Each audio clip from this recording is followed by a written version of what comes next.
Kasi nga guys, yung nangyari is nakapag-upload ako ng video.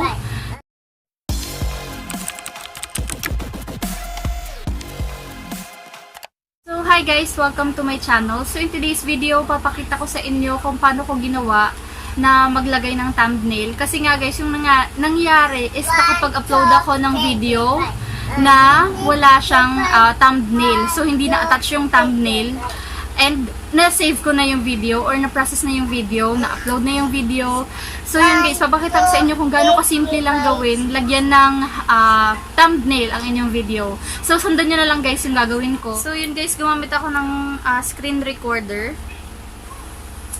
So ang unang ginawa ko, papakita ko sa inyo yung video na na-upload ko. And ayun, wala nga siyang thumbnail. So hindi siya presentable, hindi siya agad makikita, hindi siya pansinin. Ganon. Ang next na gagawin ko is pumunta ako sa YouTube Studio or YT Studio. So, pwede nyo siyang i-download para ma-monitor nyo rin yung mga watch time nyo. So, punta kayo sa dashboard. Punta kayo sa video. So, makikita nyo, ayan, wala siyang thumbnail. Click nyo yung video na lalagyan nyo ng thumbnail. And then, i-click nyo yung edit. Tapos, i-edit thumbnail nyo na siya, guys. And then, pipili na kayo sa video, sa mga sinave nyong mga pictures sa gallery. So, doon na kayo mag-search na kayo ng ilalagay nyong thumbnail. So, makakustomize mo na yung thumbnail mo dito, guys. So, ayan, nakita ko na siya.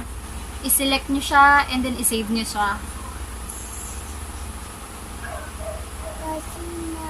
So, yun guys. That's it, guys. And sana may natutunan kayo dito sa ginawa kong video. And, hopefully, matry nyo siya if ever accidental niya na-upload or na-save yung inyong videos nang walang thumbnail. So, ganun lang siya kadali guys gawin. So, that's it guys. Thanks for watching and see you in my next video. Don't forget guys to subscribe. And para sa mga updated or latest videos natin, pakiclick yung notification bell. So, thank you guys.